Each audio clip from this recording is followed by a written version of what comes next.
todo continúa con Destino Final 4. Un grupo de amigos decide asistir a una carrera de autos, emocionados por compartir juntos una jornada distinta. Entre ellos se encuentra Nick, quien llega con su comida en mano y tras acomodarse en su lugar se dispone a disfrutar del evento. Sin embargo, apenas toma asiento, la estructura cede bajo su peso y se rompe de forma inesperada, generando una primera señal de incomodidad. Lo acompañan su novia Lori y sus amigos Janet y Hunt, quienes también conforman una pareja. A medida que transcurren los primeros minutos de la competencia, Nick comienza a notar una serie de detalles inquietantes. El asiento roto, una columna cercana que presenta una grieta que se extiende lentamente y de forma particular el número de la sección donde están ubicados, la 180. Mientras tanto, en los boxes, un bidón de aceite se derrama sin que nadie lo advierta de inmediato. Uno de los autos pierde brevemente el control al pasar por esa zona. Aunque una joven espectadora manifiesta su preocupación por la seguridad del lugar, los demás intentan tranquilizarla, asegurando que la reja metálica que separa al público de la pista está diseñada para resistir cualquier accidente. No obstante, las vibraciones constantes provocadas por los motores comienzan a aflojar de forma casi imperceptible las tuercas que sostienen dicha reja. Nick, cada vez más inquieto, encuentra en el suelo un folleto que reza "En memoria de nuestros amados pilotos", lo que no hace más que intensificar su malestar. Poco después ve a una persona con una camiseta que lleva impresa la frase "La vida apesta y luego te mueres", lo cual refuerza aún más esa sensación de que algo anda muy mal. Alarmado, observa nuevamente las grietas en las estructuras del recinto y le pregunta a Lori si también percibe esa extraña sensación de que una tragedia está a punto de ocurrir. De pronto, el caos irrumpe sin previo aviso. Uno de los autos, tras repostar combustible, arranca con brusquedad, arrastrando consigo un destornillador que queda accidentalmente atascado en el surtidor. La herramienta cae sobre la pista. Otro vehículo, sin posibilidad de esquivarla, la pisa, lo que provoca que una de sus llantas reviente. Como consecuencia, el auto se eleva por los aires girando violentamente. Una de sus ruedas, despedida con gran fuerza, impacta de lleno en el rostro de una espectadora, provocando una escena devastadora. El pánico se apodera de la multitud. Las personas corren desesperadas en todas direcciones, tratando de escapar. Nick y Lori intentan abrirse paso entre el caos, mientras el auto sin control se estrella contra las gradas, destruyendo todo a su paso y desatando aún más confusión y terror. La estampida complica aún más la situación. Muchos de los asientos, hechos de madera, se parten con facilidad, generando enormes astillas que se clavan en quienes pasan cerca. En medio del tumulto, una pareja que intenta escapar es partida en dos por el capó de un auto que sale despedido como un proyectil. En otro punto de las gradas, una mujer tropieza y cae al suelo. Aunque intenta levantarse, es pisoteada por la multitud. Sin embargo, no son las pisadas lo que termina con su vida, sino el impacto brutal de un motor que cae desde lo alto y la aplasta. Un hombre intenta escapar corriendo en medio del caos, pero tropieza y cae sobre una astilla de madera de gran tamaño. La pieza se incrusta brutalmente en su cuerpo, atravesándolo desde la nuca hasta la boca, provocando una muerte instantánea y estremecedora. Mientras tanto, los amigos de Nick son aplastados por un enorme fragmento de escombros que se desprende de las gradas colapsadas. En un intento desesperado por sobrevivir, Nick, Lori y un guardia de seguridad emprenden la huida, pero una potente explosión los alcanza antes de que logren ponerse a salvo. La onda expansiva lanza a Nick violentamente por el aire y su cuerpo termina incrustado en una barra de metal que lo atraviesa por completo de lado a lado. En ese momento, Nick se despierta sobresaltado, jadeando y cubierto de sudor, como si acabara de salir de una pesadilla angustiante. Sin embargo, a medida que recupera la compostura, comienza a notar con horror que los acontecimientos se repiten de manera exacta.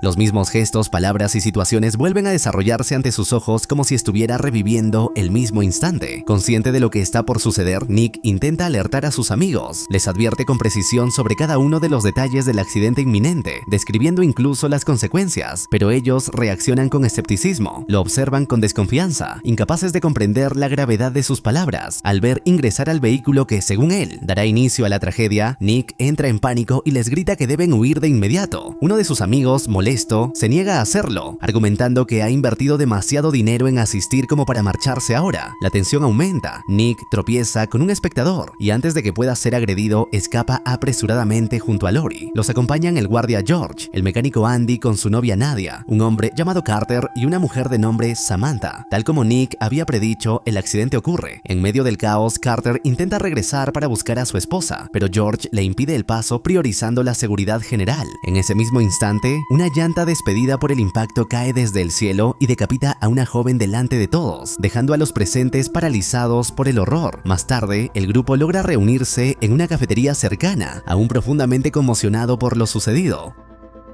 Janet, visiblemente afectada, le pregunta a Nick cómo fue posible que supiera con tanta claridad lo que estaba por pasar. Él, aún confuso, responde que no lo sabe con certeza, que simplemente lo vio, como si lo hubiera vivido antes. Poco después, los noticieros informan que el accidente ha dejado un saldo trágico de 42 víctimas fatales. Hunt, incrédulo ante lo narrado, sostiene que no fue Nick quien lo salvó, sino su moneda de la suerte, que siempre lleva consigo. Esa misma noche, Nick experimenta un sueño extraño y perturbador. En él aparecen una cruz, una puerta, una herradura, cadenas y un gancho, todos envueltos en una atmósfera inquietante y cargada de simbolismo. La secuencia carece de lógica aparente, pero deja en él una sensación profunda de inquietud. Mientras tanto, George permanece en su casa, sin saber que Carter, devastado por la pérdida de su esposa y consumido por el resentimiento, lo vigila desde el interior de su camioneta, oculta en la penumbra. Silencioso y decidido, planea su venganza, culpándolo por no haberle permitido regresar a buscarla. Un hombre descarga una cruz de gran tamaño desde el remolque de su vehículo y la deja apoyada en el patio de George, sin notar el peligro latente que se avecina. En ese momento, una ráfaga de viento sacude la camioneta y hace que un colgante con forma de herradura, que cuelga del espejo retrovisor, se desprenda.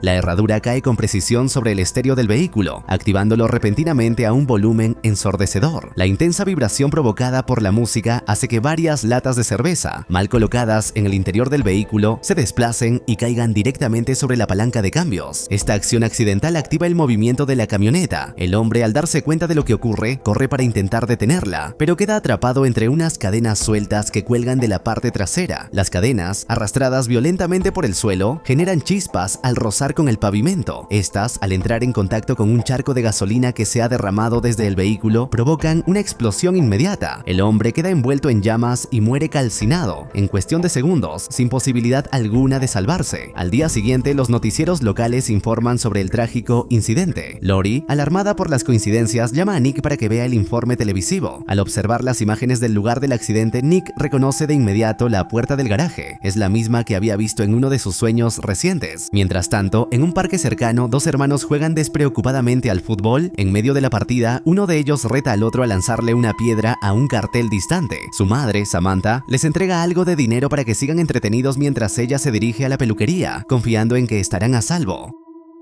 Samantha llega tarde al local, pero aún así la reciben y la atienden sin demora. Mientras espera sentada, nota que un ventilador de techo justo sobre su cabeza comienza a tambalearse levemente. Por un momento parece que todo está en calma, hasta que el ventilador finalmente se desprende. Sin embargo, en un giro inesperado, el artefacto aterriza frente a ella sin causar más que un gran susto. Más tarde, al salir a la calle, la piedra que los niños habían lanzado horas antes regresa de manera repentina e inesperada, impulsada por un giro del destino que parece fuera de su control. Mientras tanto, Nick y Lori leen con atención un artículo en el periódico sobre el reciente fallecimiento del hombre calcinado. Al repasar los últimos acontecimientos, comienzan a identificar un patrón inquietante en la sucesión de las muertes. Alarmados por la aparente conexión entre los eventos, deciden reunirse con Janet y Hunt para compartir sus conclusiones. Durante la conversación, Hunt se muestra incrédulo y se burla de la idea de que alguien pueda anticipar la muerte. Lori, en cambio, explica con seriedad que Nick ha soñado cada una de las muertes antes de que ocurran y que las visiones parecen advertencias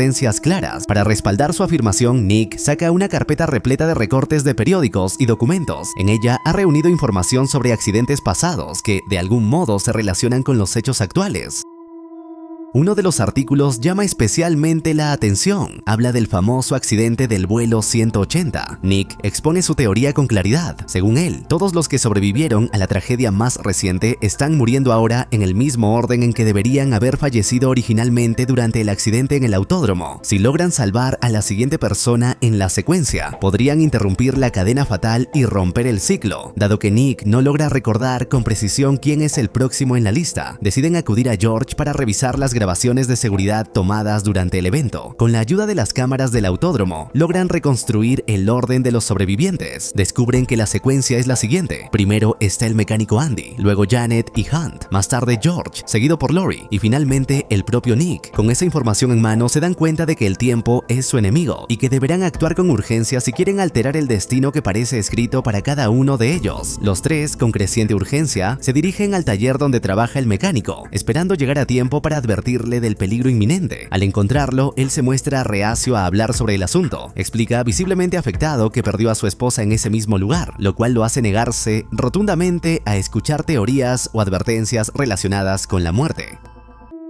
De manera repentina, una camioneta se desliza fuera de su box de seguridad y se dirige a gran velocidad directamente hacia él. Sin embargo, un cable de acero logra detenerla a tiempo, evitando por un instante lo que parecía ser una tragedia. Ante lo sucedido, el mecánico, aún conmocionado, comenta que quizás simplemente no era su momento de morir. No obstante, en ese mismo instante, el cable cede con un chasquido violento y se rompe. Uno de sus extremos azota un tanque de gas cercano que sale despedido como si fuera un proyectil. El impacto es devastador. El tanque golpea al mecánico con tal fuerza que lo lanza contra una reja metálica, la cual lo destroza de forma instantánea y brutal. Consternados por la escena, Nick, Lori y George comprenden que no pueden perder más tiempo. Deben actuar con rapidez si quieren evitar nuevas muertes. Sin embargo, enfrentan un problema. No recuerdan con certeza si Janet o Hunt fue quien murió primero en la premonición de Nick. Ante la duda, deciden dividirse. Lori irá en busca de Janet, mientras que Nick se dirigirá a localizar a Hunt. Hunt, ajeno a todo lo que ocurre, se encuentra relajado en una piscina situada cerca de un campo de golf. Disfruta del sol y del momento sin sospechar que su vida corre peligro. Por otro lado, Janet sale de una lavandería y se dirige a un lavadero automático, de esos que no requieren personal, para limpiar su camioneta.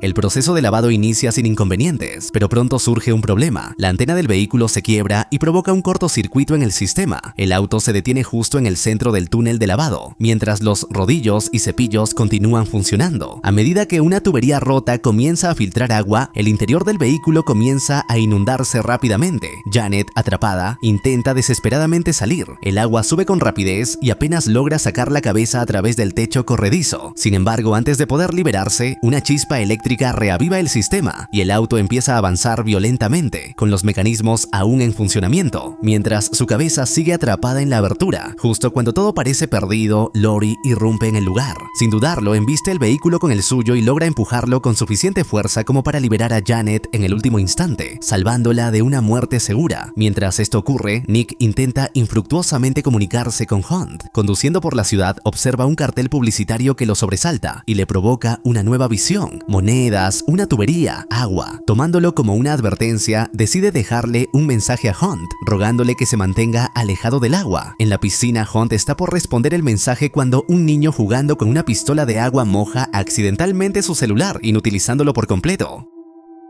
Irritado, Hunt le arrebata el juguete pero lo deja caer sin querer sobre una perilla que activa el sistema de drenaje de la piscina. Ajeno al peligro, se recuesta nuevamente a disfrutar de su bebida. Sin embargo, una pelota de golf lo golpea en la cabeza y su preciada moneda de la suerte cae al agua. Al ver cómo se hunde, se lanza a buscarla sin pensarlo. Al sumergirse, es repentinamente succionado por el drenaje, que ha comenzado a operar con fuerza inusitada. Su cuerpo queda atrapado contra la rejilla del fondo. Lucha por liberarse, pero la presión es implacable. En cuestión de segundos es arrastrado y despedazado de manera brutal, convirtiéndose en otra víctima más de la cadena de muertes que intentan desesperadamente detener. Nick llega al campo de golf con la esperanza de encontrar a Hunt aún con vida. Sin embargo, lo único que halla es la moneda de la suerte flotando en el agua de la piscina, ahora vacía. Un instante después, el silencio se rompe de manera brutal. Una mezcla de agua y restos humanos explota hacia el aire, confirmando de forma atroz lo que temía. Impactados por lo ocurrido, Lori le pregunta a George qué deberían hacer ahora. Él, con expresión seria, responde que si la cadena de muertes no se ha roto aún, entonces es probable que él sea el próximo en la lista.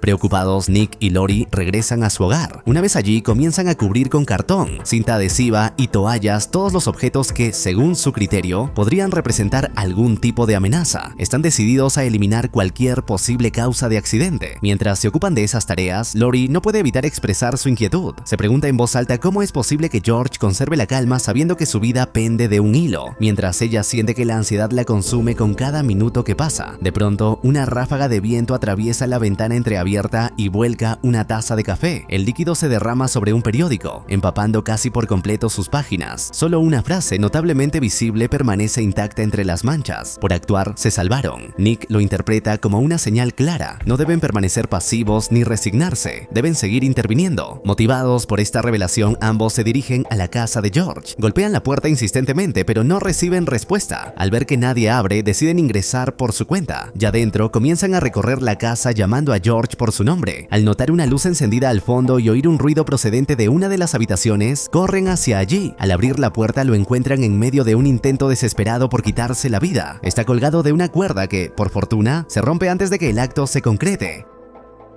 actúan de inmediato, lo bajan, lo reaniman y una vez que logra recuperar el aliento, le reprochan su acción. George, derrotado emocionalmente, les confiesa entre lágrimas que ha pasado todo el día intentando acabar con su vida, pero sin éxito. Lo intentó con pastillas, con monóxido de carbono, con diversos métodos y en todos fracasó. Nada pareció funcionar. Este extraño patrón los hace pensar que tal vez sí lograron alterar el curso de los acontecimientos. Creen que al haber salvado a Janet a tiempo podrían haber interrumpido la cadena de muertes. Horas más tarde, Nick se encuentra en su casa terminando de guardar su ropa en una valija. En ese momento recibe una llamada de Lori, quien está en una cafetería. Ella le confirma que ya consiguió los boletos de avión. Están por emprender un viaje a Ámsterdam para celebrar lo que creen haber logrado, vencer a la muerte. Lori lo invita al cine, pero Nick prefiere quedarse a descansar antes del vuelo. Janet llega poco después y se reúne con Lori en el café. Mientras tanto, Nick continúa empacando con calma. Sin embargo, un hecho aparentemente insignificante lo sobresalta. Un libro cae de la estantería y se abre al azar en una página donde se ve una ilustración inquietante. Una mano extendida saliendo del agua, como si alguien se estuviera ahogando. Ese detalle activa una nueva visión. Esta vez, Nick ve con claridad imágenes fragmentadas pero intensas, sirenas de patrullas, un grifo abierto, una serpiente y finalmente un baño de sangre. Con el corazón acelerado, enciende la televisión en busca de alguna señal que confirme lo que acaba de ver. Al poco tiempo, aparece una noticia que lo deja helado. Informan que Jonathan, uno de los sobrevivientes del accidente en el autódromo, permanece internado en estado delicado. Para Nick, no hay duda, Jonathan es el siguiente en la secuencia. Sin perder tiempo, se pone en camino rumbo al hospital. Mientras conduce, llama a George y le explica con urgencia lo que ha visto. Le insiste en que deben llegar cuanto antes, ya que salvar a Jonathan podría ser clave para romper definitivamente la cadena. En el hospital, Jonathan se encuentra inconsciente, conectado a un respirador artificial. Está en reposo sin saber que su vida corre un peligro inminente. En el piso superior, un enfermero comienza a preparar una bañera para atender a un paciente con movilidad reducida. Sin embargo, comete un descuido fatal, deja la canilla abierta y se retira, sin percatarse de que el agua comienza a desbordarse. Mientras tanto, en su habitación, Jonathan despierta al sentir las primeras gotas filtrándose desde el techo. Intenta gritar, pedir ayuda, pero el tubo en su garganta se lo impide. Se incorpora con dificultad y empieza a arrastrarse buscando desesperadamente una salida. En ese preciso momento, Nick y George irrumpen en la habitación, pero ya es demasiado tarde. La bañera, completamente desbordada, ha saturado el techo hasta colapsarlo. En cuestión de segundos, todo el peso de la estructura cede y cae sobre Jonathan, aplastándolo sin que puedan hacer nada por evitarlo. Al salir del hospital, George y Nick discuten con intensidad si la cadena de muertes ha terminado o si continúa su curso. Ambos buscan sentido a lo vivido, pero la incertidumbre lo cubre todo. Mientras tanto, en el centro comercial, Janet y Lori suben por una escalera mecánica. De pronto, el cordón de una de las zapatillas de Lori se enreda entre los mecanismos. Entra en pánico, pero justo antes de que ocurra algo grave, el cordón se rompe y logra liberarse. En una zona en obras del mismo centro, una lona mal asegurada se suelta y deja pasar la luz del sol. Esta se refleja en unos lentes abandonados que concentran el haz sobre un montículo de acerrín. Lentamente, el calor comienza a generar una ignición apenas perceptible. Más tarde, Janet y Lori se disponen a entrar al cine. Al mismo tiempo, Nick llega corriendo al centro comercial. Pasa junto a un autobús que promociona la película que las chicas están por ver. El amor se está muriendo. La frase lo perturba y activa otra visión. Cadenas, fuego, clavos, una explosión y la frase es aquí. Preso del pánico, Nick recorre el lugar en busca de las chicas. En la zona en construcción, el viento activa un ventilador industrial que empuja un carrito con líquidos inflamables. Estos se derraman, dejando un rastro que se acerca peligrosamente a unos bidones de combustible. En la sala de cine, Janet y Lori se acomodan. Lori nota elementos extraños en la película. En pantalla aparece la frase "hasta que la muerte nos separe", la misma que Nick había mencionado. Inquieta, se lo comenta a Janet, quien le resta importancia. Mientras tanto, el fuego generado por el acerrín se propaga, alcanzando el rastro de líquido inflamable. Nick, desesperado, logra finalmente llegar al cine. Tras revisar varias salas, encuentra a Lori y le suplica que salgan. Le cuenta lo ocurrido con George. Janet se niega a irse, convencida de que el peligro ha pasado. Nick y Lori deciden marcharse. Apenas lo hacen, una explosión sacude el lugar. Janet muere en el acto. El fuego se extiende rápidamente. En medio del caos, Lori queda atrapada en una escalera mecánica que falla. Nick intenta salvarla, pero no puede. Entonces despierta sobresaltado. Todo ha sido otra visión. En ese instante George muere. Nick corre hacia la zona en construcción para impedir que la visión se cumpla. Intenta activar el sistema de rociadores, pero no funciona. Busca un extintor y al usarlo golpea una mesa donde hay una pistola de clavos. Esta cae, se dispara y lo clava a la pared, perforando además varios bidones de combustible. A pesar del dolor logra alcanzar una tabla y activar manualmente el sistema de emergencia. El agua cae desde el techo y apaga el fuego justo a tiempo. 2 semanas después, Nick se reúne con Lori y Janet en una cafetería. Al llegar nota una frase escrita a mano sobre la mesa. Ya viene. Inquieto, mira a su alrededor. Las chicas perciben su nerviosismo y tratan de calmarlo. Nick, angustiado, admite que no está seguro de que la cadena haya terminado y teme que todo haya estado destinado a concluir ahí. En ese momento, un camión pierde el control y atraviesa el ventanal del local atropellándolos. Los tres mueren al instante.